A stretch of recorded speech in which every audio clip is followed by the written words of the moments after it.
O Senhor deixou um legado incrível para nós aqui registrar na tua palavra. É o manual que deve dirigir a nossa vida mesmo. Muitas vezes nós fazemos as nossas profissões de fé e dizemos isso, é a única regra de fé e prática da nossa vida, e que seja hoje também, Senhor. Que seja luz que ilumine os corações, que pela palavra convença, Senhor, os corações e as mentes, e que todos estejam com os olhos, os corações e as mentes alinhados com a tua vontade. É a oração que te fazemos nesta noite, em nome de Jesus. Amém. Queria que você abrisse a palavra de Deus em João, capítulo 15. João, capítulo 15. Eu vou convidar você a ler comigo os versículos 9 e um pouquinho para frente.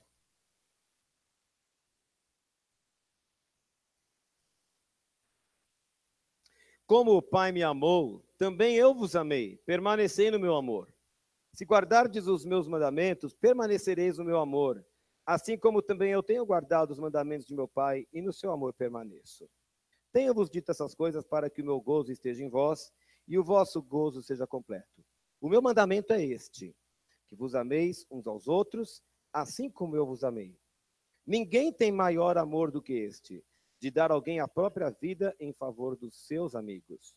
Vós sois meus amigos, se fazeis o que eu vos mando. Já não vos chamo servos, porque o servo não sabe o que faz o seu senhor. Mas tenho-vos chamado amigos, porque tudo quanto ouvi de meu Pai vos tenho dado a conhecer.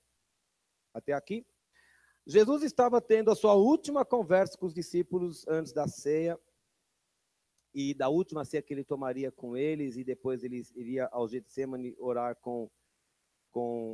orar pelos discípulos ali, né? Desculpa, a oração sacerdotal, e depois ele iria ao Getsemane.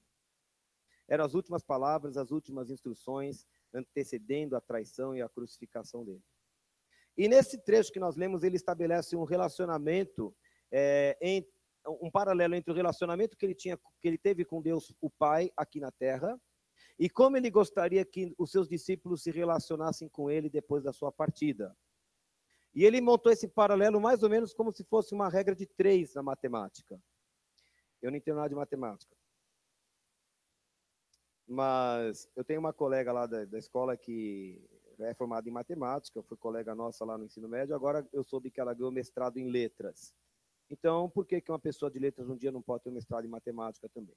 Regra de 3, acho que dá para fazer ainda. E essa regra é mais ou menos assim. O Pai me amou. E eu também amei a vocês. Eu obedeci ao Pai. E eu espero que vocês me obedeçam, como eu obedeci meu Pai. Do jeito que o Pai me amou, eu amei a vocês. Jesus falando para os discípulos. E do jeito que eu obedeci ao Pai, eu espero que vocês me obedeçam. Entre Deus o Pai e Deus o Filho, enquanto ele estava aqui na terra, sempre reinou a absoluta harmonia. O Pai transmitia para o Filho as suas palavras e o Filho reportava. Em João 17, ele fala isso. Tudo que eu ouvi do meu Pai, eu dei a conhecer a eles.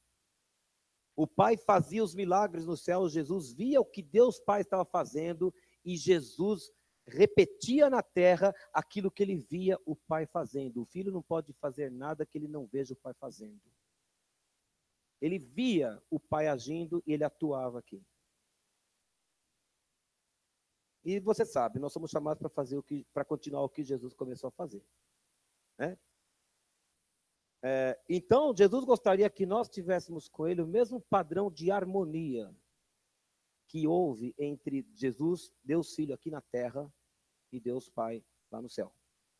Essa harmonia. Só que para essa harmonia acontecer, da parte de Jesus não faltava mais nada. Mas faltava da parte do homem. Por isso que ele dá essas instruções aqui. Né? A primeira coisa, versículo 9, ele fala, vocês têm que permanecer no meu amor. Permanecer no amor de Deus significa estar em tal comunhão com ele que você usufrua todos os benefícios que há no relacionamento com o Senhor Jesus, o amor de Deus. Deus nunca vai deixar de amar você, nem vai deixar de amar a mim, mas nós podemos usufruir dos benefícios desse relacionamento pessoal com Jesus. E sentir a presença dele tocando e nos sustentando todos os dias. Então, a primeira coisa é que nós devíamos permanecer no amor dele. Mas para permanecer no amor, o versículo 10 fala assim: se vocês guardarem os meus mandamentos, então vocês vão permanecer no meu amor. Faça o que eu estou dizendo. Era isso, essa é a palavra que Jesus estava dizendo. Faça o que eu estou falando. E você estará coberto pelo meu amor. Escuta minha voz. Versículo 12. Ele fala assim: agora eu vou dar um novo mandamento para vocês. E esse mandamento é que vocês se amem do jeito que eu os amei. Como é que Jesus nos amou? A que ponto chegou o amor de Cristo por nós? Jesus está pedindo uma coisa um pouco complicada. Jesus está pedindo que nós tenhamos a disposição de morrer uns pelos outros, se for necessário. Jesus nunca pediu isso de você para um ímpio. Jesus disse assim: amar o Senhor sobre todas as coisas, com todas as suas forças, com todo o seu entendimento, com toda a sua alma. Jesus disse: ame o próximo como você se ama. Mas o próximo não é necessariamente seu irmão. Mas para o seu irmão, Jesus falou: ame o seu irmão como eu te amei. Eu te amei ao ponto de morrer por você. Está pronto para dar a vida pelo seu irmão? Era complicado o que Jesus estava pedindo. É uma categoria de amor que a gente não conhece, que está muito além da nossa imaginação. E aí no versículo 14 ele fala assim: vocês querem ser meus amigos? Vocês serão meus amigos se vocês fizerem o que eu mando. Jesus está de brincadeira com a gente. A gente gosta tanto de falar na amizade com Jesus. É tão bom ser amigo de Jesus. Não existe nada melhor do que ser amigo de Deus. Eu quero te ouvir falar que eu sou teu amigo. E Jesus falou: tá bom. Quer ser meu amigo? Seja, faça o que eu estou falando. Mas Jesus deu todos os passos, porque ele falou assim: eu não vos tenho chamado de servos, mas eu já tenho vos chamado amigos, porque tudo que eu ouvi de meu Pai, eu vos tenho dado a conhecer. Uma das qualidades da amizade é que a gente não guarda segredo. Alguém uma vez falou, né? Eu tenho muitos amigos, desculpa, eu tenho muitos colegas, mas eu tenho poucos amigos. E a gente pode ter mesmo lá no emprego, na escola ou no condomínio. É muito difícil no condomínio, mas enfim. Lá onde você convive, é normal que você tenha bons colegas de profissão e tudo mais. Mas você não conta seus segredos para todos eles. Você não contaria.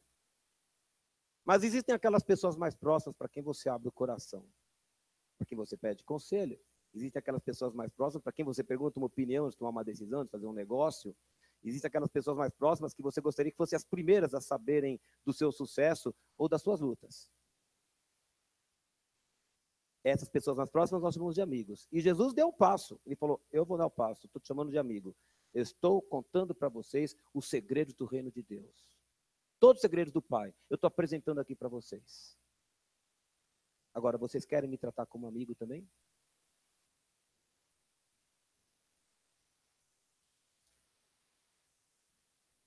Então Jesus propôs aos seus discípulos um relacionamento de amizade, de uma intimidade que é maior do que aquela que havia entre o próprio Jesus e os outros que o seguiam. E você sabe, havia multidões que seguiam Jesus. Jesus ia para lá, multidões. Jesus ia para o outro lado, multidões atrás. Mas não eram todos amigos de Jesus. Amigos eram alguns. E Jesus estava falando com aqueles, com vocês. Eu tenho chamado vocês de meus amigos. E ao fim ele se sacrificou por eles. O que Jesus queria ver então? Jesus gostaria de ver a mesma entrega que ele teve ao Pai em nós.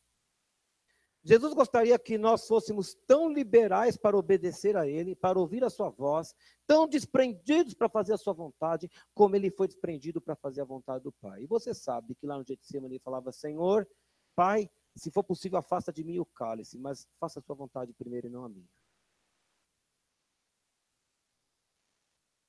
Porque muitas vezes Jesus pede de nós coisas não tão complicadas quanto morrer pelo outro. Mas a gente fala: Senhor, mas isso aqui vai tomar muito do meu tempo. Mas isso vai tomar um pouco do meu dinheiro. mas isso vai tomar um pouco disso, mas isso vai tomar um pouco daquilo. E o Senhor falou assim, você quer ser meu amigo? Faça o que eu estou te pedindo. Faça o que eu estou te pedindo. Porque as amizades que nós conhecemos, tais como nós a conhecemos, estão sempre pautadas em interesses comuns. Eu tenho conquistado alunos para Jesus por causa de interesses comuns que não são a língua portuguesa. Você pode ter certeza, pouquíssima gente gosta de língua portuguesa. Existe uma casta muito rara de pessoas estranhas que gostam de língua portuguesa. Mas eu tenho alguns que gostam de música. Eu tenho um jovem lá no Mackenzie que está prestando agora a faculdade de música. O menino vai longe. E por causa desse instrumento aqui, porque ele também é pianista, nós encontramos a ponte para falar do evangelho para ele. Ele já tem vindo aqui algumas vezes. Então a gente forma amizades no plano humano porque temos interesses comuns, o futebol, a música, um cinema, tem gente que gosta de filme e pronto. A arte, culinária. Nós temos nossos assuntos afins e nós gostamos de formar amizade com as pessoas que têm esse perfil. Ou pessoas que têm um temperamento parecido com o nosso, ou que têm uma personalidade engraçada, que atrai. E nós gostamos de formar amizades com essas pessoas. E nada de errado com isso. Mas esse é o nosso padrão de amizade. O padrão de Jesus de amizade é um padrão um pouco mais elevado. Ele não é como o nosso padrão. O padrão de Deus é de uma categoria. A categoria é, só é meu amigo quem faz o que eu peço. Vós sois meus amigos se fazeis o que eu mando.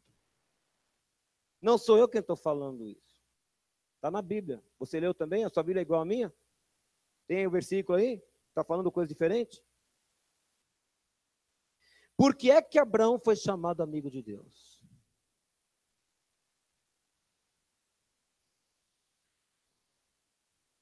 Tiago 2, 22, 23 fala que Abrão foi chamado amigo de Deus. Mas o argumento que ele desenvolve no capítulo 2 de Tiago, naquele trecho, é que quando você tem fé, esta fé precisa ser manifestada por meio de uma obra.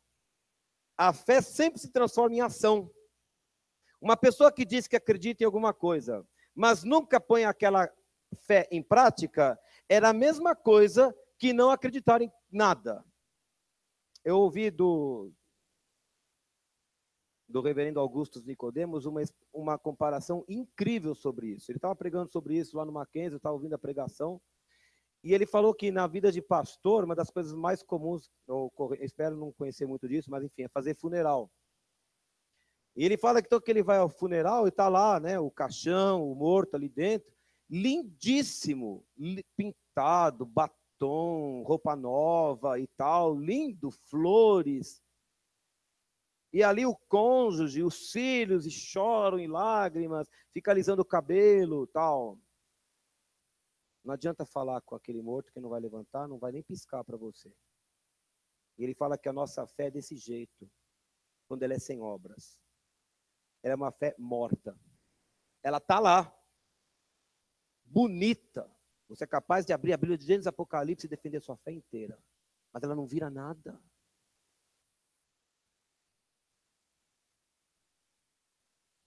E Abraão foi chamado amigo de Deus primeiro porque ele obedeceu quando Deus falou, sai desse lugar e vai para outro, que eu vou te mostrar e você não sabe. Deus não mandou um portfólio assim bonito, Deus não mostrou slide, olha para onde que eu vou te levar. Deus não fez assinar um contrato na frente. Deus falou, vai? Para onde? Não sei, vou te mostrar depois. Agora você vai indo aí. Depois, Abraão foi chamado de amigo de Deus, não só por causa disso, mas porque quando Deus se interpôs e passou como fogo na frente, no meio dos animais, e ele jurou por si mesmo que ele daria a bênção de prosperidade e a bênção da posteridade para Abraão. A Bíblia fala que Abraão creu, e isso foi imputado para a justiça, porque Deus passou ali e selou com a sua palavra. E em terceiro lugar, porque quando ele recebe a promessa, Deus fala, agora você vai me entregar a tua promessa, você vai sacrificar o teu filho. Abraão foi, sacrificou o filho. Foi chamado amigo de Deus. Ah, você pode abrir em Hebreus e falar para mim que Abraão tinha certeza de que Deus poderia ressuscitar Isaac e tal, porque era promessa do Senhor. Tudo bem. Você está falando isso agora porque você já leu Hebreus e porque você está vivendo muitos mil anos depois de Abraão. É mais tranquilo falar assim. Eu não sei se eu teria a mesma convicção dele, e talvez você não. Mas naquele momento, Deus está falando assim, ó, aquilo que é o mais precioso seu, sacrifica para mim. Aquilo pelo que você vem pedindo durante décadas. Lembre-se de que o filho vem com 100 anos. São décadas pedindo a Deus um filho. Entrega para mim agora. E Abrão obedeceu. E porque Abrão obedeceu, foi chamado amigo de Deus. Então, na verdade, a nossa obediência é, antes de tudo, a manifestação da fé. Eu creio nas palavras do Senhor quando Ele diz que Ele tem vida em abundância para mim. Eu creio nas palavras do Senhor quando Ele diz que a vontade dEle para nós é boa, perfeita e agradável. Eu creio na palavra do Senhor quando diz em Romanos 8 que tudo o que Deus preparou é para o nosso bem. Então, porque eu creio nessas coisas, eu posso obedecer ao Senhor mesmo quando é difícil para mim. A obediência é sempre o resultado da fé.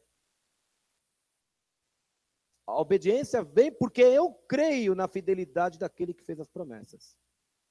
E aí eu posso então atender. E é pela obediência que a fé se comprova. Saul não teve essa fé. Saul resolveu sacrificar porque ele estava desesperado porque Samuel não chegava. Numa segunda oportunidade era para matar os amalequitas e inclusive os animais, e ele guardou os animais, reteve vivos. Disse a Samuel que era para sacrificar ao Senhor. Você conhece a Bíblia? Qual foi a resposta de Samuel? E por acaso Deus tem tanto prazer em sacrifício quanto em obediência? Nossas mãos levantadas são muito bonitas para Deus. Deus ama quando estamos ajoelhados e de mãos erguidas. Deus ama quando cantamos para Ele, eu te amo, ó Deus. Mas Ele ama muito mais quando a gente obedece ao que Ele mandou fazer.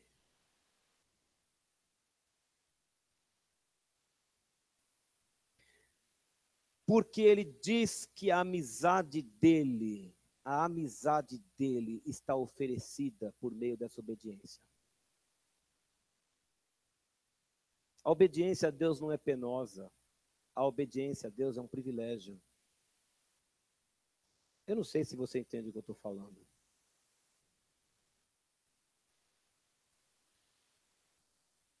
Eu estava contando, Mauro não vai acreditar nessa história, mas Quinta estava contando que quando eu era pivete da idade do Levi, assim, né?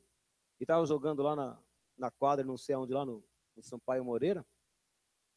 E meu pai resolveu enfiar uma bola em diagonal, assim, lá no canto da área. Naquela época o goleiro não podia sair da área, né? Que era uma boa vantagem. E eu era muito pequeno e muito lento. E eu já comecei a xingar meu pai, assim que ele partiu o passe, né? Aí ele falou, vai até essa bola aí. Aí eu fui correndo lá e não sei por que eu alcancei a bola, porque eu nem esperava que eu alcançasse a bola.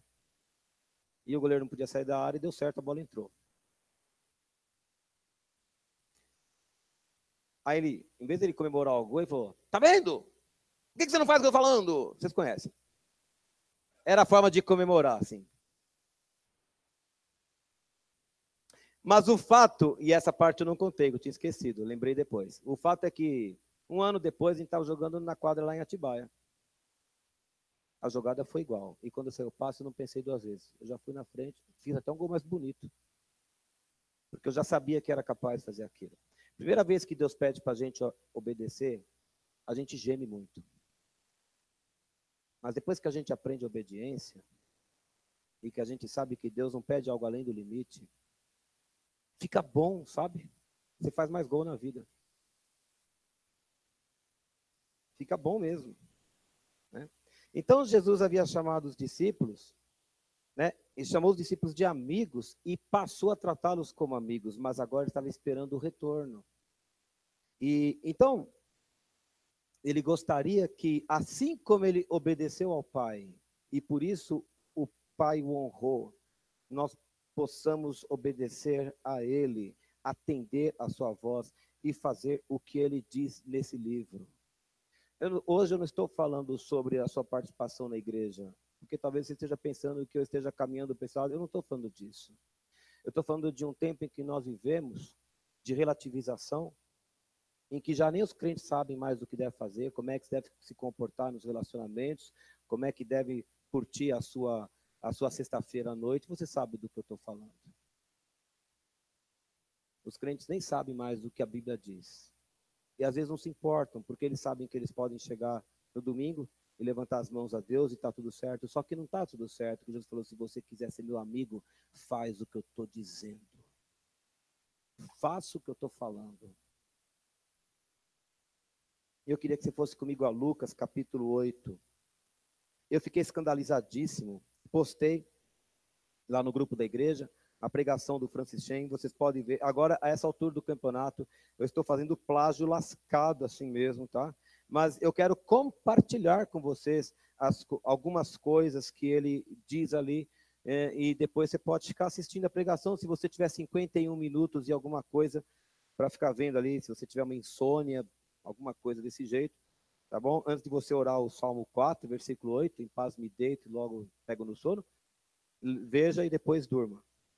Mas o Lucas 8, versículo 4, fala da parábola do semeador. Eu poderia ler a parábola, mas você vai dormir.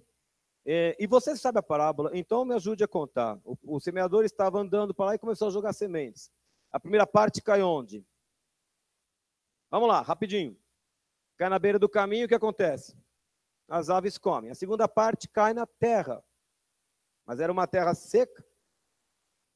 Muita pedra ali e tal, e aí então não germinou. A terceira parte cai entre os espinhos. E os espinhos já estavam ali há mais tempo, pegavam os nutrientes do solo, não sobrou nada para ela. A quarta parte cai numa terra boa e frutifica, né? Frutifica bastante. Agora, o interessante é que você pode ver, depois, se você quiser, vai conferir, eu fui também. Se você ler a passagem paralela em Mateus e em Marcos, e mesmo nessa aqui de Lucas, você pode reparar aí na sua Bíblia que depois do versículo 8, não fala que Jesus continuou pregando. O texto não diz que Jesus está fazendo um grande sermão e no meio do sermão ele inseriu essa parábola. O texto me conta outra coisa. Ele está me contando que muita gente foi de todas as cidades para ver Jesus. Você pode imaginar pessoas viajando horas para chegar ali. Agora nós vamos ouvir alguém que fala bonito. Então, é assim, o semeador jogou a semente, caiu na beira do caminho, jogou na pedra, não tinha umidade, a outra parte caiu no meio dos espinhos, sufocaram, a quarta parte caiu na boa terra e frutificou. Até logo. Mas foi isso que a gente veio ouvir? Mas a gente veio de tão longe, multidões foram lá para ver Jesus falar sobre essas coisas, Jesus entrega uma palavra dessa e vai embora. Mas os discípulos não se contentaram. E eles foram atrás. E eles perguntaram para Jesus, o que significa isso? Do que o senhor está falando? E olha a resposta de Jesus, versículo 10. Olha que resposta escandalosa, Paulinho. Eu nunca tinha observado por esse ângulo também. Eu estava sentado no sofá e foi bom, porque senão eu teria caído. A vós outros, para quem foi que Jesus falou isso? Para aqueles próximos. Não, Jesus não falou isso para a multidão. Jesus falou isso para os próximos. A vós outros é dado conhecer os mistérios de Deus. Aos demais, fala-se por parábolas. Para quê? Para que vendo, não vejam. E ouvindo, não entendam. Não é incrível isso, Esther? É chocante. Jesus viu aquela multidão toda e Jesus soltou uma parábola para ninguém entender. Não era para eles entenderem. Porque no meio daquela multidão toda, ele sabia que tinha a beira do caminho. Ele sabia que no meio daquele monte de gente tinha coração que era igual solo com pedra, que não ia dar nada lá. Ele sabia que no meio daquele monte de gente tinha pessoas cercadas de espinhos por todos os lados, e que esses espinhos estavam tomando muito da sua alma, do seu tempo, e elas não teriam disposição para fazer o que Jesus estava falando. Mas tinha um grupo pequeno que foi atrás de Jesus. O que o senhor quer dizer com isso? Para vocês eu conto. Para vocês eu vou contar, para eles não. Isso é incrível, porque a gente pode estar frequentando igreja, a gente pode ir para uma igreja que tem 1.500 membros, 2.000 membros, 5.000 membros, 1 milhão de pessoas, e pode ser tudo solo infértil.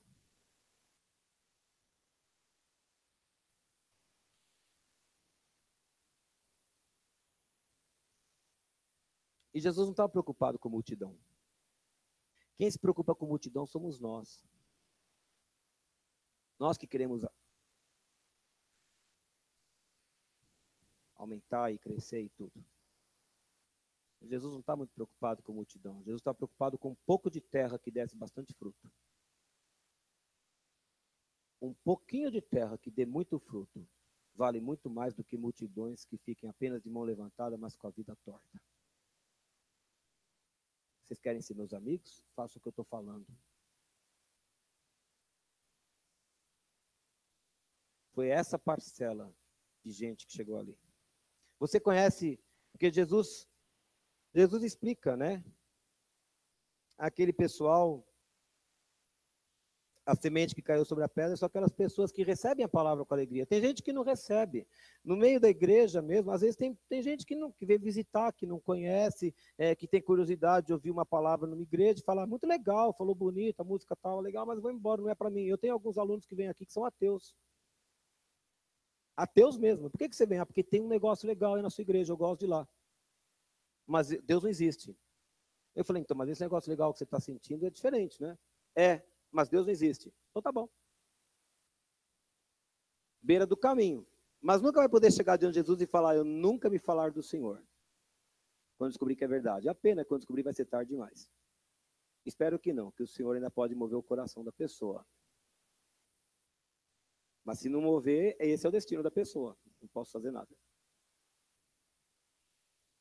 E tem gente que é assim, que recebe a palavra com alegria, mas ou não teve estudo suficiente, ou é muito novo, e as pressões, os problemas da família, as dificuldades do dia a dia, enfim, a pressão dos amigos e tudo mais é tão forte, que a pessoa não suporta e fala, não, isso aqui não é para mim, eu não aguento. Mas não me parece que seja esse o caso na maioria das igrejas. Infelizmente, o que eu posso estar analisando errado, mas o que eu mais vejo na igreja é muita gente que é como espinhos. Porque Jesus fala no versículo 14 que os espinhos aqui são uma metáfora para os cuidados, para as riquezas, para os deleites da vida. Nós somos pessoas tão preocupadas com o nosso conforto, com o nosso dia a dia, com o nosso bem-estar, com a nossa tranquilidade, com a nossa, entre aspas, qualidade de vida. Nós buscamos tanto essas coisas que não há espaço em nós para a semente, para a palavra de Deus crescer e dar o fruto. Não diz que não dá fruto. Olha o versículo 14. Jesus não disse que essas pessoas não dão fruto. Elas dão fruto. Versículo 14 fala que elas têm frutos, só que são frutos que nunca amadurecem. Fruto bom mesmo vem de terra boa. Ah, mas um dia eu fui evangelizar, mas um dia você foi, mas os outros, onde você estava, meu querido? Mas um dia Deus tocou meu coração, tá, mas e nos outros? Então, quando Jesus fala para mim assim, Fábio, você tem que entender que eu não tenho nada no mundo. Você está em João ainda? Não, você está em Lucas, mas deixa o dedinho aqui, deixa eu ler um versículo para você. Eu estava folheando hoje João e esse versículo gritou diante dos meus olhos. Isso é uma sinestesia, tá? A Regiane explica depois, se você quiser saber. Mas lá no versículo 14, desculpa, no capítulo 14,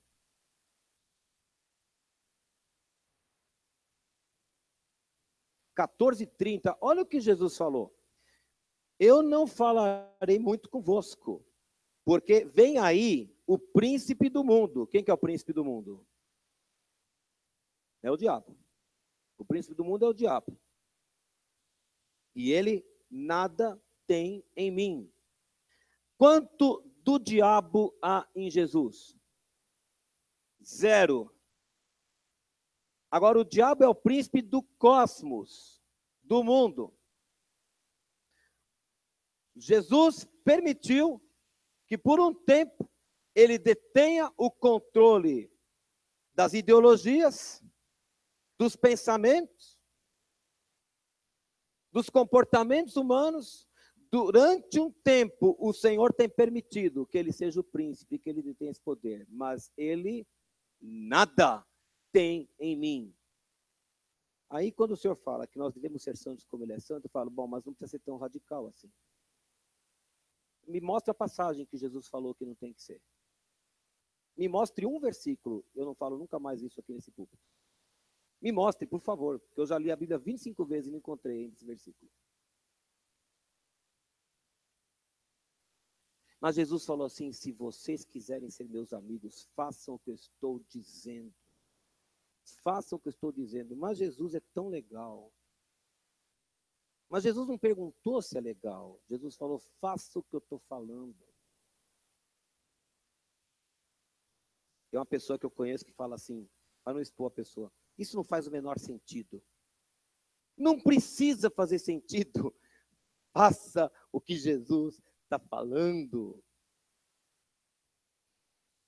Faça o que Jesus está falando. Foi essa parcela que se aproximou de Jesus e ela foi esclarecida.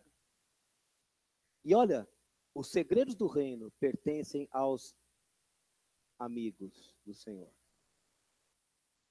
Os segredos do reino de Deus são dos amigos de Jesus.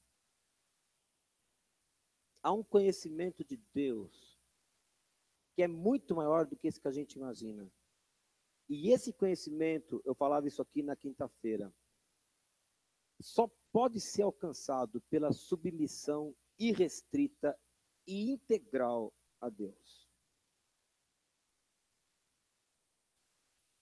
Estou lembrando agora das palavras de Samuel de novo. Tem tanto prazer o Senhor em sacrifícios como em que se obedeça a sua palavra?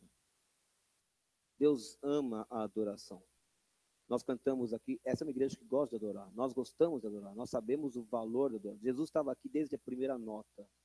A presença de Deus é evidente. E Deus ama quando nós o adoramos, mas Ele ama muito mais quando nós lhe obedecemos.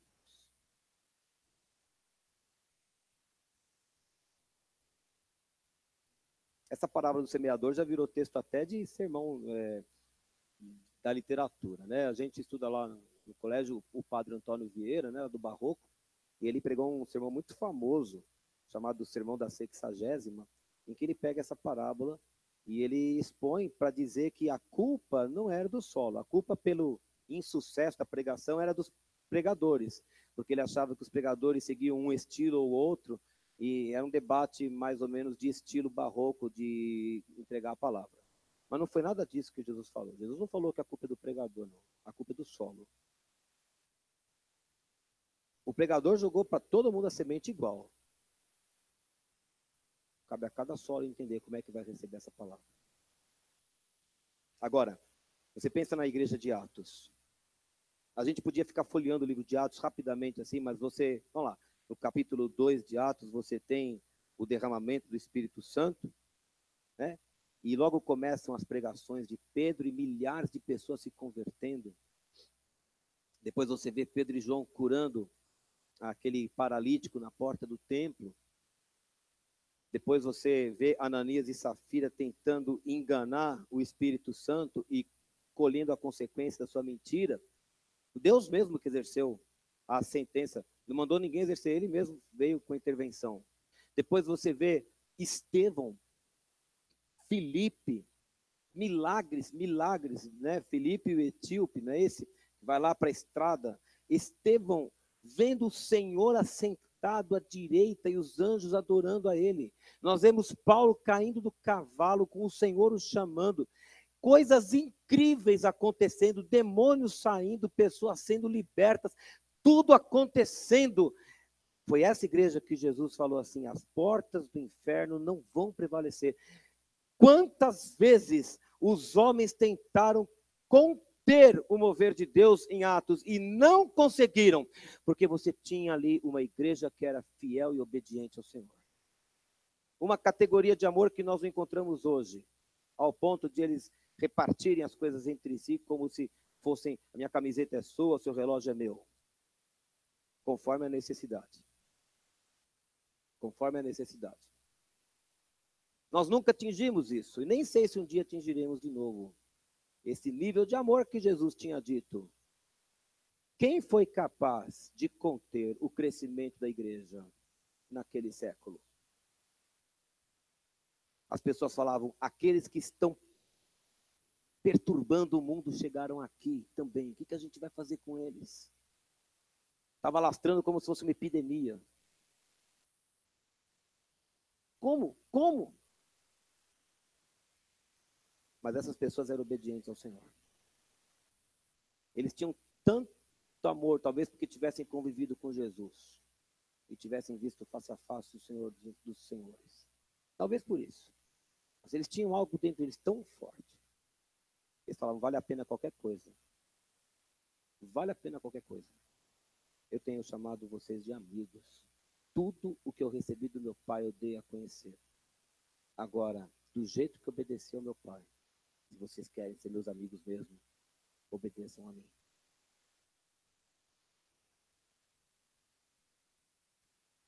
Aí o Francisco fez uma pergunta interessante. Se Jesus fosse o pastor da sua igreja, você estaria nela? Ele pergunta mais engraçado: se o apóstolo Paulo fosse o líder dos jovens, melhor não, né? Paulo não, vai ficar muito pesado.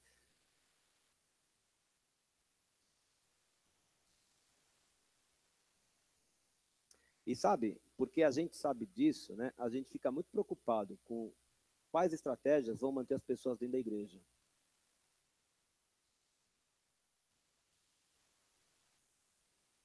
A gente fica medindo palavras. Vê onde foi que Jesus mediu palavras aí. Lê o livro de João, que tem muitos diálogos de Jesus com as pessoas. Onde foi que Jesus ficou medindo palavras? Vocês são meus amigos se vocês fazem o que eu mando. O que é isso do que nós estamos falando? Que parábola é essa, Jesus? Então, parábola é para eles não entenderem. Agora, para vocês, eu conto. É incrível, é incrível. E nós ficamos preocupados para não ferir muito os ouvintes. A gente espera que as pessoas voltem aqui na semana que vem. Que as pessoas estejam aqui conosco. Mas, de acordo com a parábola do semeador, só 25% persistiram e frutificaram de uma totalidade de ouvintes. Então,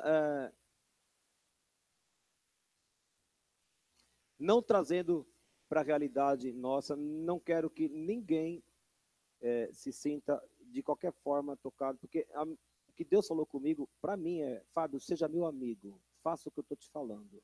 Essa é a palavra que Deus me deu, que eu estou compartilhando com vocês. Mas ontem eu falava com o Fernando, ele me apresentava algumas sugestões, que tem todas elas um fundamento racional, que eu falei para ele, até concordo. Mas qual foi a minha resposta para você?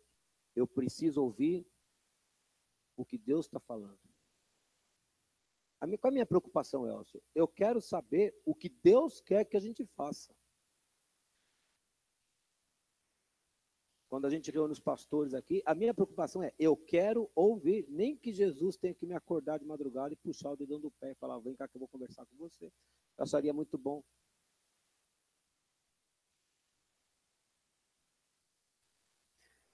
Porque eu quero que essa igreja seja uma igreja conhecida por sua amizade com Cristo.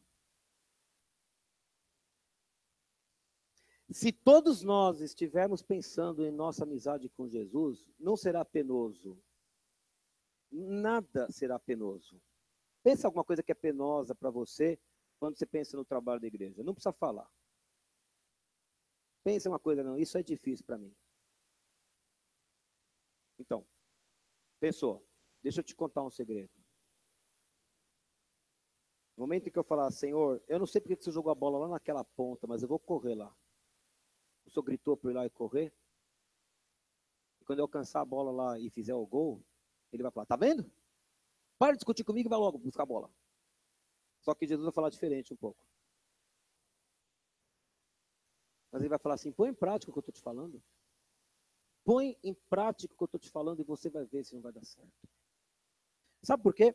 Não é porque está escrito num manual técnico de administração de igreja. Não é porque está escrito num livro de testemunhos de servos de Deus. É porque Jesus disse que ele vai abençoar quando a gente obedecer a sua voz. É isso. É isso. Jesus falou, Jesus, você quer que eu abandone isso? Eu vou abandonar. Jesus, você quer que eu pare de andar com aquela galera que me faz mal? Eu vou parar de andar. Jesus, o Senhor quer que eu pare de trocar a noite pelo dia, porque eu passo a noite jogando? Eu vou parar. O Senhor está pedindo, eu vou fazer. Eu não estou entendendo nada. Eu não gosto disso. Jesus, o Senhor quer que eu estude matemática para o prova de amanhã? Eu detesto matemática, mas o Senhor está pedindo, eu vou fazer. Eu vou fazer, porque o Senhor está pedindo. E você vai ver se ele não vai honrar a palavra dele. Ele vai honrar a palavra dele, porque você é um amigo dele e faz o que ele está dizendo. Eu queria terminar com Provérbios, capítulo 2. Tem um hino lindíssimo, mas se eu começar a cantar aqui, o Ed vai chorar rios. Mas a gente esqueceu de... Porque depois o computador quebrou, perdemos todas as letras dos hinos. Mas o hino diz no seu refrão assim... Ó, vou falar aqui, vai começar a cantar lá. Você quer ver como é que é? Vai o tenor e o contralto ali, ó. Já quer? Fala assim, ó. Crer e observar tudo quanto ordenar. O fiel obedece ao que Cristo mandar. O fiel não fica discutindo. Me mostra a primeira foto daí que o senhor vai me dar aí para ver se vale a pena mesmo esse negócio que está falando. O fiel não fica discutindo. Eu quero ver o contrato assinado e registrar no cartório para saber que foi o senhor mesmo que mandou fazer. O fiel obedece. Ele não obedece aquilo que ele quiser, obedece ao que Cristo mandar. Cristo manda, a gente obedece, acabou. O que o senhor mandou fazer? Mandou você bater na porta do vizinho? Vai lá e bata. Mandou você vir para uma reunião de oração eventual, hipoteticamente? Venha. Ah, mas é na única folga que eu tenho durante a semana. Paciência, Jesus pediu, venha. Vai ser bom. Se Jesus está mandando, vai ser bom para você. Eu não sei o que ele vai fazer, mas ele diz para você, então faça. É ele que está falando, não sou eu. Aleluia. Provérbios 2. Eu li esse texto na quinta-feira. Eu fui tão impactado essa semana com esse texto, e eu estou jogando aqui fogo mesmo, tá? É aquele negócio lá, Kelly, que está continuando. E o Elcio leu esse texto essa semana, foi tão bom quando a gente vê a confirmação de Deus naquilo que a gente está fazendo.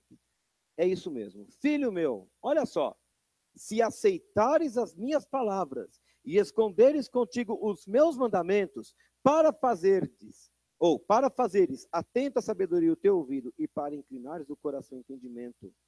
E se clamares por inteligência e por entendimento, alçares a voz. Se buscares a sabedoria como a prata e como a tesouros escondidos a procurares. Então entenderás o temor do Senhor e acharás o conhecimento de Deus. Eu quero conhecer mais do Senhor? Então, esse é o resultado final. De onde que vem esse resultado? De aceitar as palavras e pôr em prática os mandamentos do Senhor. Aceitar as palavras significa parar de discutir com Deus, que a gente fica arrazoando, discutindo, né? Mas o senhor está falando isso aqui, mas e aquilo, mas eu estou cansado disso, mas passou muito tempo, já passou, e cadê a tua promessa? A gente fica discutindo com Deus e fica dialogando para ver se a gente convence a Deus de que tem que ser do nosso jeito e não do jeito dele. Mas ele está falando assim, não quero saber. Se você colocar em prática, se você se desarmar, se você abrir o seu coração para colocar em prática a minha palavra, então você vai entender depois. Estou te lançando a bola lá na frente. Corre atrás dela que você vai descobrir depois por que eu te mandei lá a bola. Mas você vai ter que correr. Com Deus é assim. Nas nossas relações pessoais não pode ser assim. Você vai comprar um automóvel de alguém, você já precisa ir com ele até o tabelionato, não sei o quê, e passar o documento na sua frente, não é assim? Tudo é assim. Estou tentando quitar minha casa lá, o banco está pedindo 1.200 documentos, uma listinha.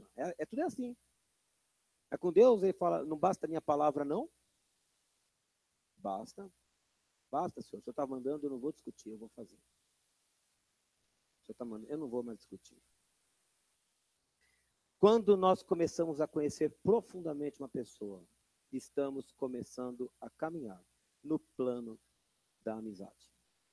E por isso eu queria terminar com o Salmo 25:14, não precisa abrir, que fala assim: a intimidade do Senhor é para aqueles que o temem, aos quais ele dará a conhecer a sua aliança.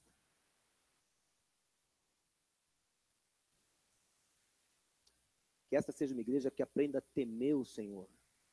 Que no seu dia a dia você saiba discernir entre o que é certo e o que é errado. O Trovão falava comigo ontem, eu não vou nem saber repetir as palavras, mas estava dizendo que hoje não precisa mais ter discernimento, nada, que é tudo a mesma coisa, que está tudo certo, que não existe mais as coisas de Deus, as coisas de lá, que é tudo igual.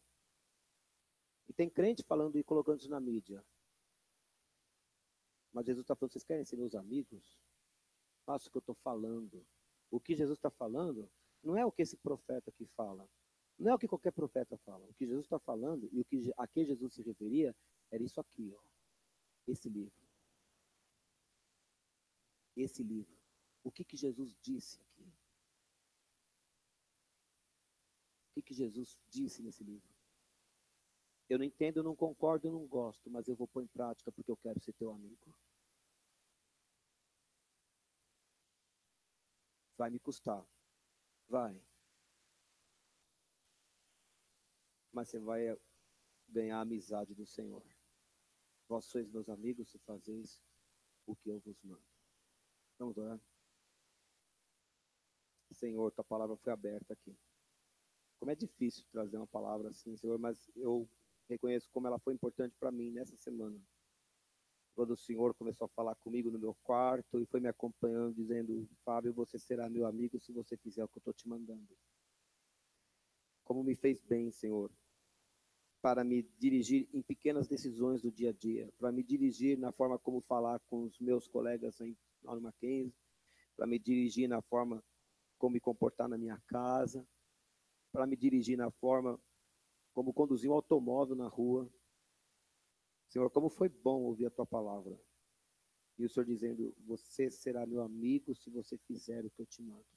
Senhor, derrama essa graça sobre nós, esse desprendimento no nosso coração, para que nós possamos de fato, nos colocar diante do Senhor e reconhecer, Pai, que nada nesse mundo importa mais do que a tua companhia, do que a tua amizade, do que a tua direção, do que a tua intimidade. O Senhor está se preparando para vir nos buscar. O Senhor está preparando um lugar para nos buscar e para nos levar para morar com o Senhor. O Senhor quer encontrar uma noiva receptiva, santificada. Senhor, nós queremos essa noiva, preparada com atos de justiça, de santidade, de consagração para o Senhor. Venha agora, Senhor, e toque os corações aqui diante de mim. As pessoas todas, Senhor, que vieram de longe para ouvir essa palavra, que saiam daqui alimentados e abençoados. E que aqui só tenha solo bom, somente solo bom, que receba a tua palavra. Abençoe esta igreja, Senhor. Abençoe esta igreja. Não tem importância, Pai. Não tem importância se aqui não tem uma multidão, mas que haja aqui pessoas fiéis ao Senhor. O fiel que obedece ao que Cristo manda.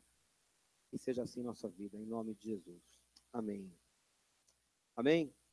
Eu gostaria que vocês ficassem em pé, eu queria cantar um louvor, não sei muito bem o que ainda, tá? Posso? Você se importa? Eu queria convidar o Hélito para vir ministrar com a gente um louvor aqui, Claudião, o grupo de louvor aqui na frente. Tem um mistério muito profético que eu não sei explicar. E o Wellington... Irmão, deixa eu contar agora que você chegou aqui, porque se eu contasse antes ia ter graça. Ontem à noite, eu devia dormir cedo, mas eu não consigo, né? Então, eu chego em casa, a hora que for, eu vou abrir um Facebook da vida, não tem jeito. É um ministério quase. E aí eu lembrei do Wellington, que não estava online naquela hora, mas o senhor me lembrou dele. E eu falei, e aí, tudo bem?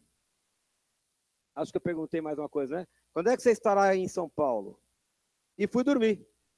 Aí eu acordo assim, do nada, às 7 horas da manhã, e vejo respostinhas dele, que ele deu meia hora antes. Eu estou em São Paulo.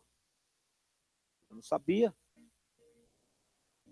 Eu estou em São Paulo. E eu volto só terça-feira para Marília. Aí eu... Você não, se você tiver um tempo livre, você não gostaria de fazer uma visita para a gente? Pois eu já tinha falado para minha esposa que eu estava pensando mesmo em ir hoje à noite. Então, para mim isso tudo é profecia, viu, irmão? É tudo profético, tá? Vamos ficar em pé, vamos orar a Deus com um cântico e depois nós vamos para a ceia.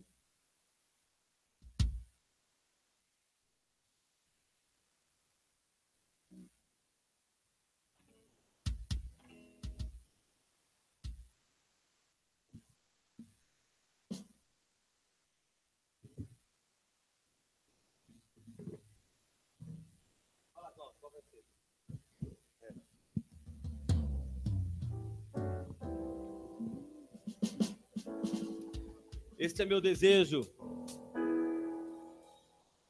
Este é meu desejo.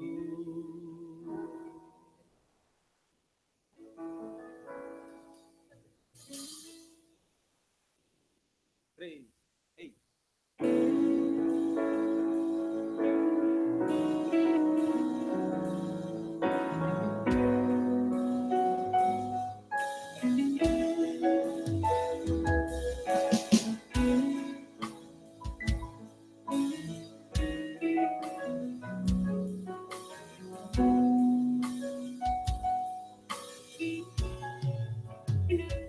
Este é meu desejo.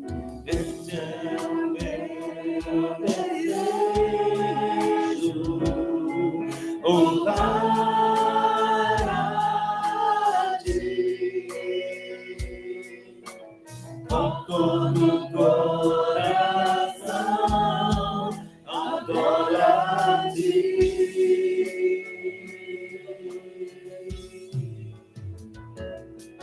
Com todo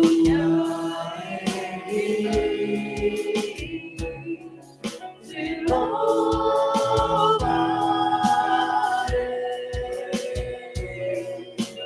tudo que adoro está em ti.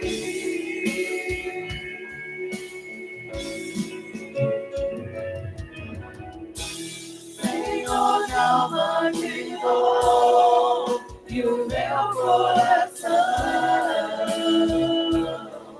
Eu vivo só por ti, cada passo que dou, cada momento, Senhor, cumpre o teu querer em mim.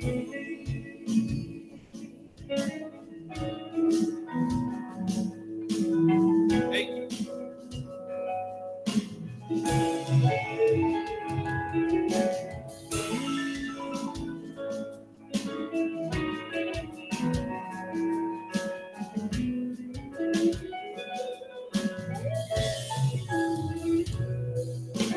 Este é o meu desejo,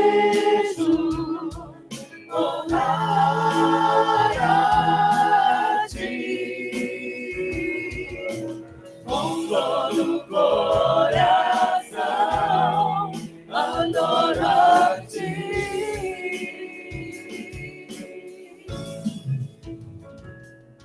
Com tudo que há em mim, te louvarei,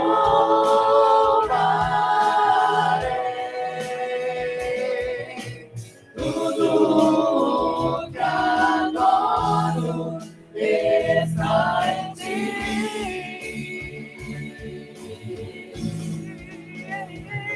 Oh! Senhor, não te dou e o meu coração eu vivo só por ti. Cada passo que dou, cada momento, Senhor, cumpre o teu querer em mim.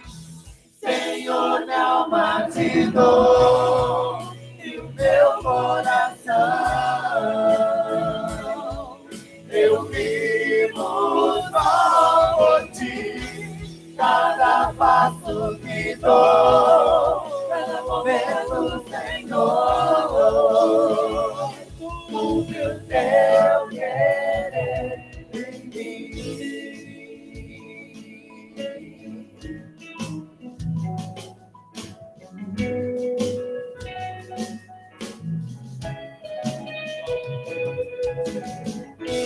Senhor, não te dou meu coração.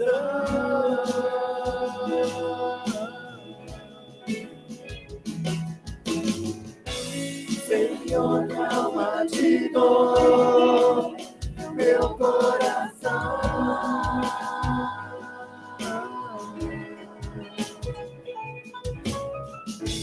Senhor, não te dou meu coração.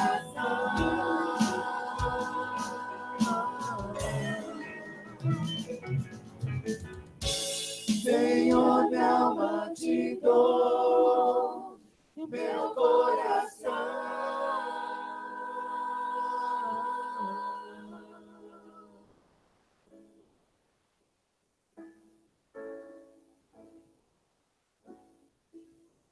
Perto quero estar, mais um.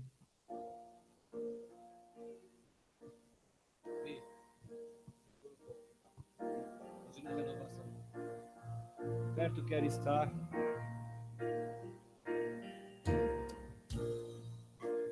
Perto quero estar.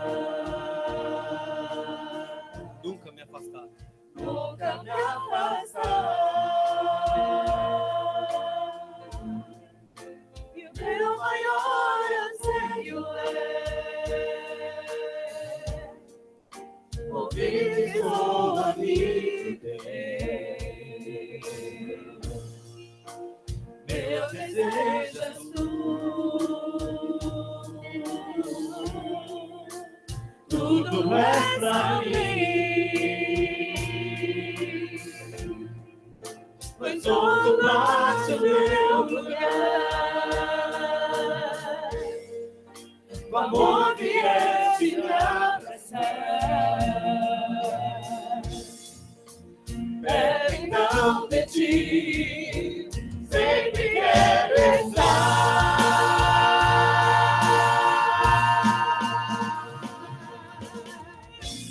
Jesus, tu és meu principal desejo. Só quero em ti estar bem junto a ti.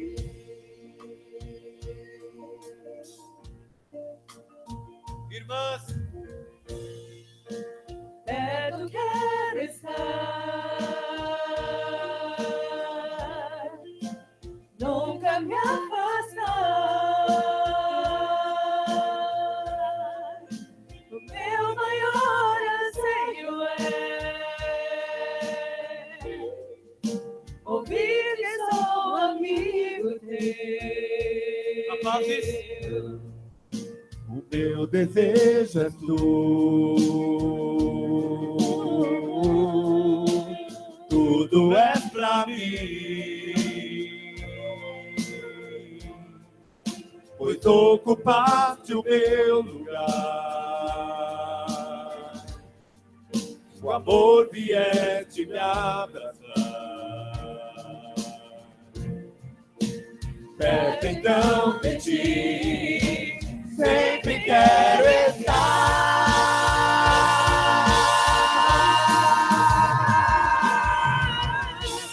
Jesus,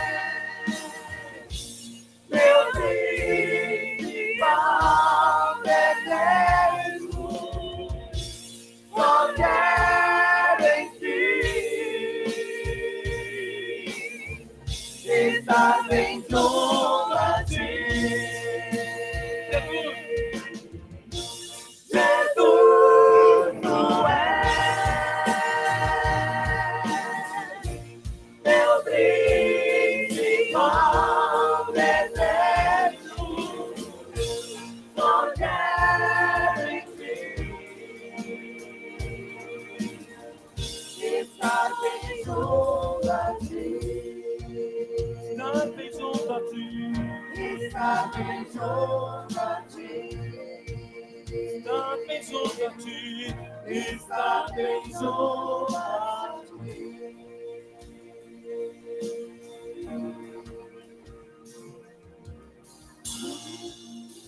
Um aplauso ao Senhor.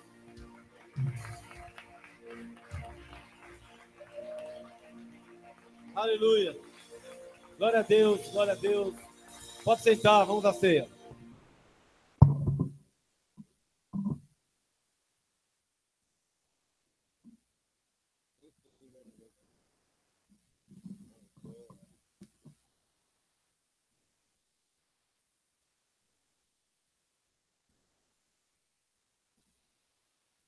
A gente vai inverter um pouquinho, pedir para o Elcio deixar a gente fazer a oferta primeiro. Acho que não é pecado, né? Tudo bem? Eu vou ler um texto aqui rapidinho. Teu Senhor é o poder, a grandeza, a honra, a vitória e a majestade, porque teu é tudo quanto há nos céus e na terra. Teu Senhor é o reino, e tu te exaltaste por chefe sobre todos. Riquezas e glória vêm de ti, tu dominas sobre tudo. Na tua mão há força e poder, contigo está o engrandecer e a tudo dar força. Agora, pois, ó nosso Deus, graças te damos e louvamos o teu glorioso nome. Provai e vede que o Senhor é bom, traga seu dízimo, sua oferta. O Senhor, que é o dono de todo ouro, toda prata, vai te abençoar. Em nome de Jesus.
Nós agradecemos a Deus. Agradecemos, Senhor, porque tudo vem de Ti. E nós te devolvemos uma parte tão pequena, Senhor. Te agradecemos pela Tua bondade, ó Deus. Te agradecemos porque o Senhor prometeu que nada não nos faltaria. E realmente nada tem faltado, Senhor. Inclusive quando vem tribulações, que também não faltariam, Pai. O Senhor é presente, o Senhor prometeu que estaria conosco e o Senhor tem estado todos os dias. Obrigada, Senhor, e que nós sabemos que o Senhor não precisa do nosso dinheiro, mas a tua igreja, Pai, que aqui está, ela tem os seus compromissos, que o Senhor possa abençoar a vida daqueles que administram, para que não falte nada, para que não falte mantimento na tua casa, Senhor. Para que aqueles que têm necessidades, ó Deus, sejam assistidos, ó Pai, por essa casa. Para que, como diz a tua palavra, Senhor, para que se fartem os levitas, os órfãos, as viúvas e o estrangeiro. Que nada falte nesta casa, Senhor, a nenhum daqueles que aqui, em nome de Jesus, nós te agradecemos. Amém.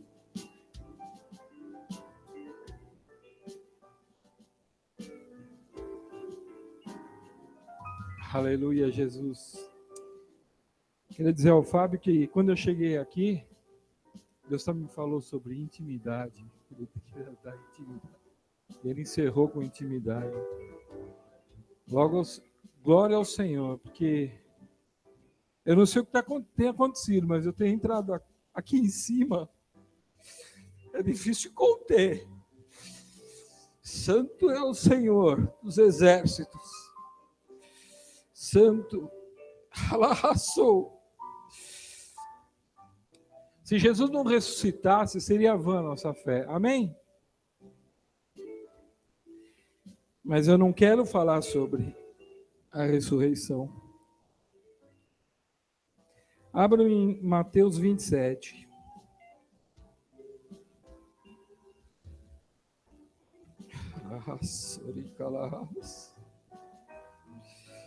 Xerei calabaxê.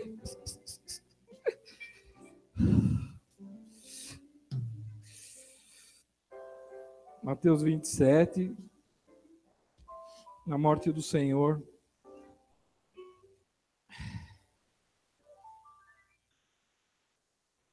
No versículo 50. E Jesus, clamando outra vez, com grande voz, entregou o Espírito. Eu entrei aqui, o Aderlan começou a falar sobre o véu, sobre temos acesso. Eis que o véu do santuário se rasgou em duas partes, de alto a baixo. Tremeu a terra, fenderam-se as rochas. O poder do Espírito, o poder de Jesus, olha o que aconteceu. Abriram-se os sepulcros e muitos corpos de santos que dormiam ressuscitaram. Amém?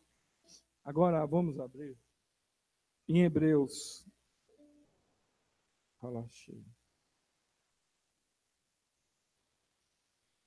Hebreus.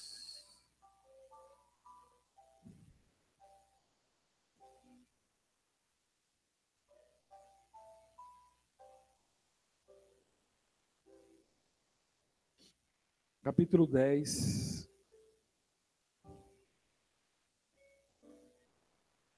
Versículo 19. Tendo, pois, irmãos, intrepidez para entrar no Santo dos Santos, pelo sangue de Jesus, pelo novo e vivo caminho, que ele nos consagrou pelo véu, isto é, pela sua carne. Pela sua carne. E o que diz em Coríntios, quando fala sobre a ceia? Quando comeres o pão e beberes o vinho, anunciais a morte. A morte. A morte já começou a dar vida para nós. A morte. Anunciais a morte do Senhor até que ele venha. Então, quando a gente toma a ceia, a primeira coisa é anunciar a morte. Agora, o final é a ressurreição, sim, mas a morte. Porque sem derramamento de sangue, não há remissão de pecados. Então, Jesus derramou o sangue, né, os nossos pecados. Amém? Então, vamos tomar a ceia.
Porque me vive, posso crer amanhã.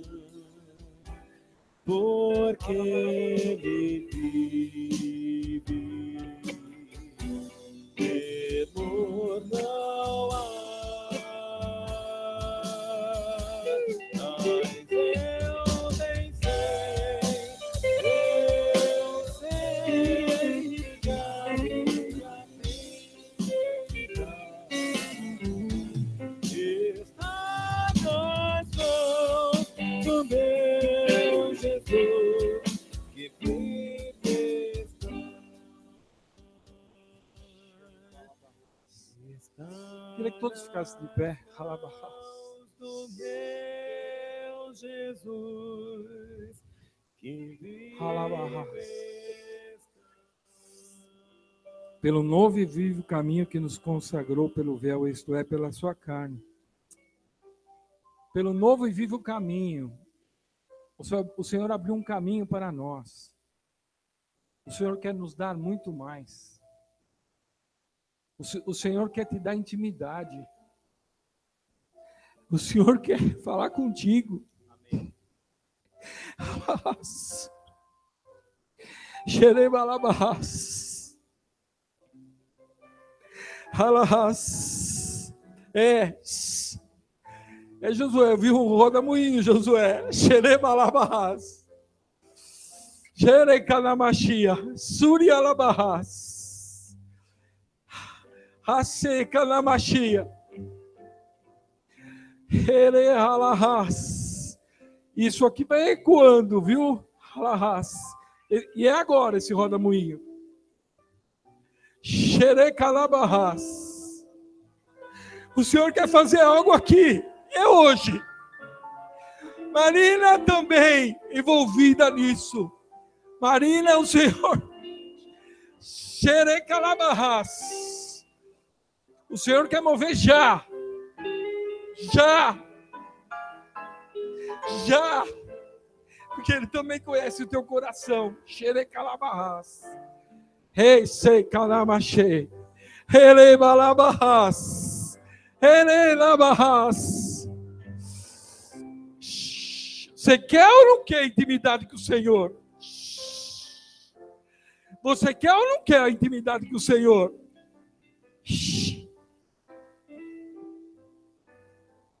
Ele quer com você. Basta você querer com Ele.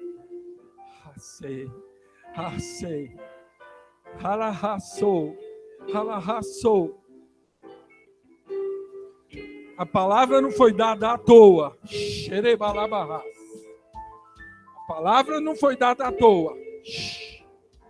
É intimidade, é já.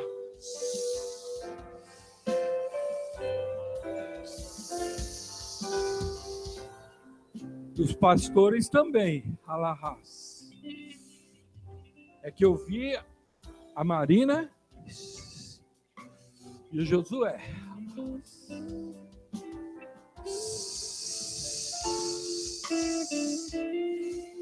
Xerecalahassou. Eu não quero fabricar alahás. Unção. Não fabrico unção. Não quero. Não quero. Me recuso a fabricar.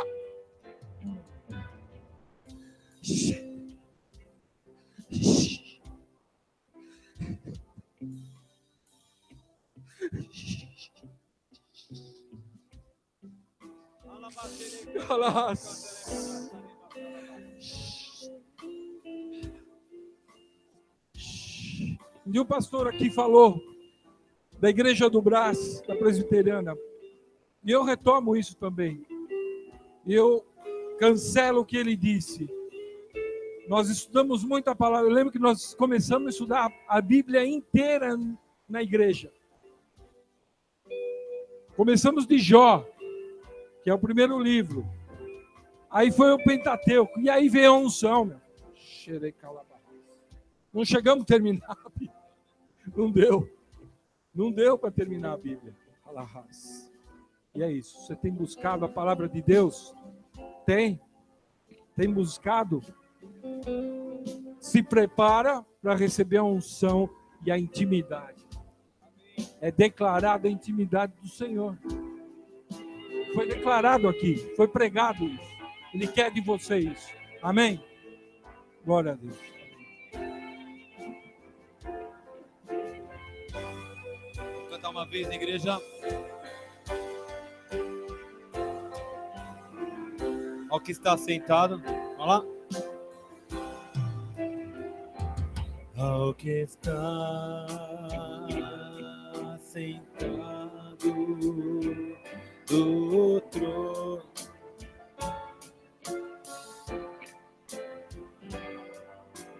seja o louvor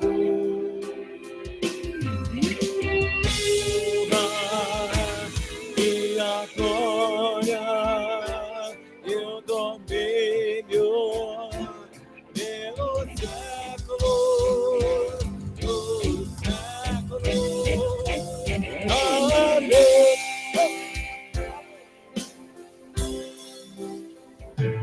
Ao que está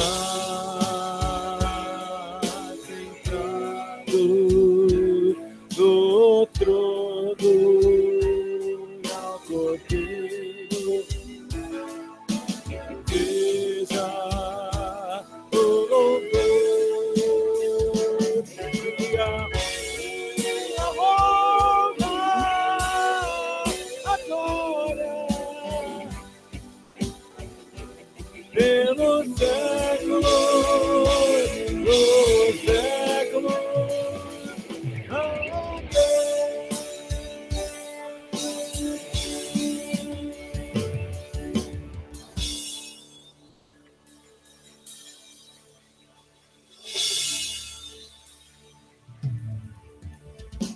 Glaucia, Anice, Lia, Renata, está ocupada? Priscila, Gustavo. Atendendo a pedidos. Nós vamos fazer um cântico que a Esther pediu para a gente ministrar aqui. Só em Jesus. Você quer falar? Deve fazer o cântico, aí você ministra e dá assim. Qualquer um. Que não seja dela.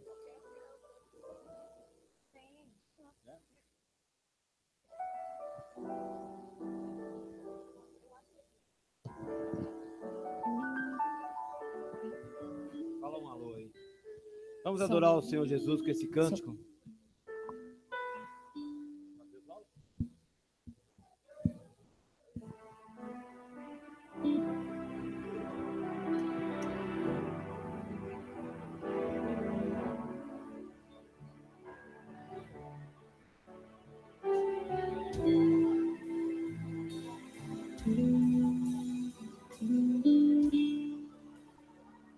Só em Jesus. Só em Jesus eu encontrei minha esperança, luz, canção. A igreja adorando o Senhor. Quem o Senhor está tomando, está tomando. Você adora o Senhor. Rocha que não se abalará,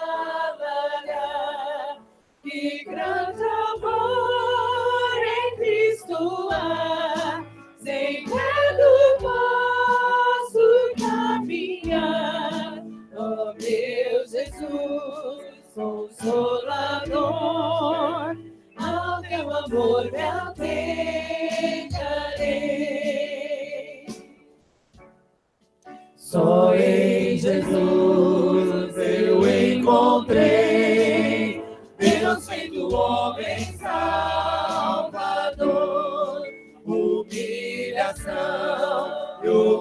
sofreu, foi rejeitado pelos seus, naquela cruz e padeceu, divina ira satisfez, não sofro mais condenação, por sua morte viverei.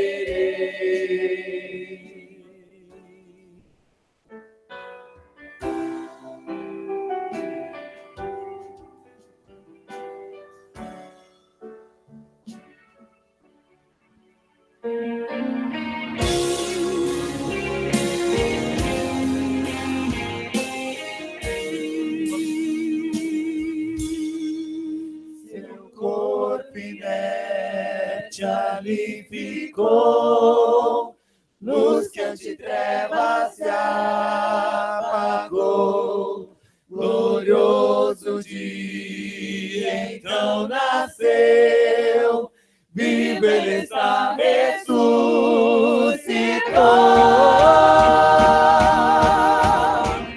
Glorioso ressurgiu, pagou vazio e redimiu. Você eu sou, pelo seu sangue me comprou. Não há mais medo oculto em mim, esse é o poder de Cristo em mim, por toda a minha vida aqui, vida que vai me dirigir, tenho poder, conseguirá das tuas mãos arrebatar, até voltar ou me chamar, só em Jesus confiarei.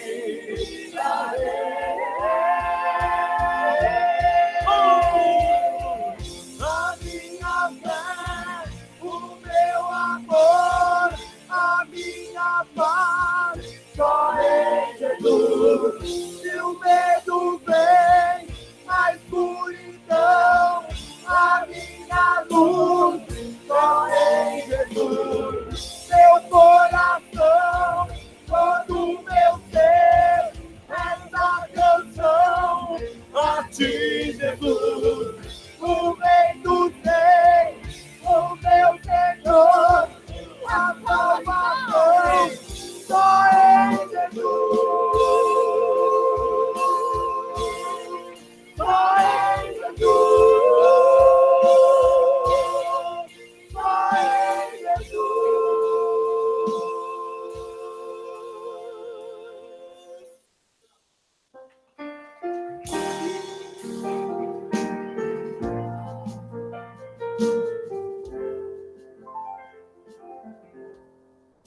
Até voltar ou me chamar, só em Jesus confiarei.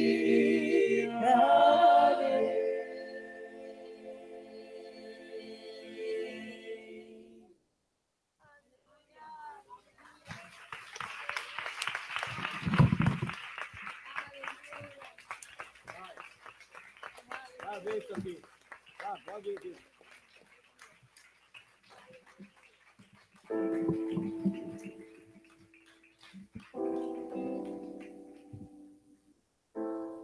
Vamos.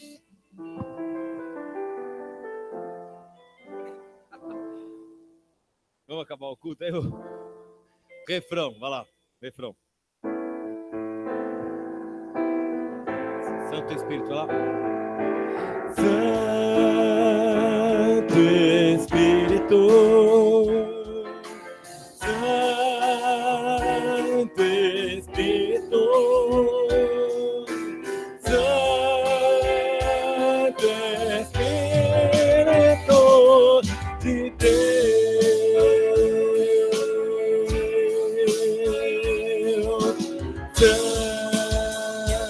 Santo Espírito,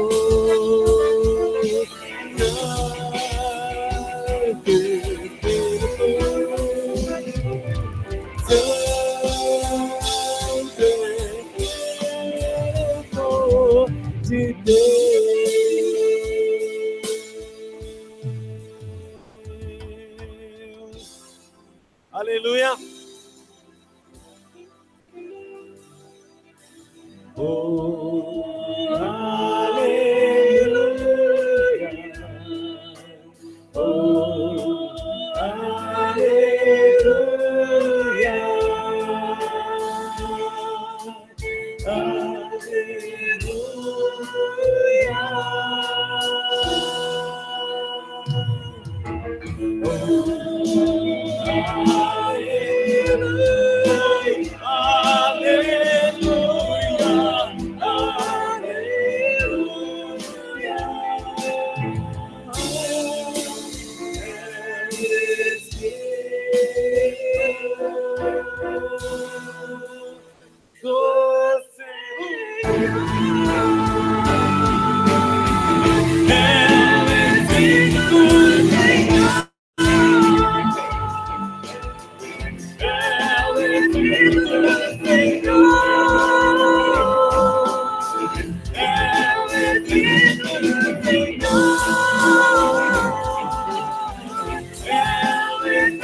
Aleluia. Meu Deus.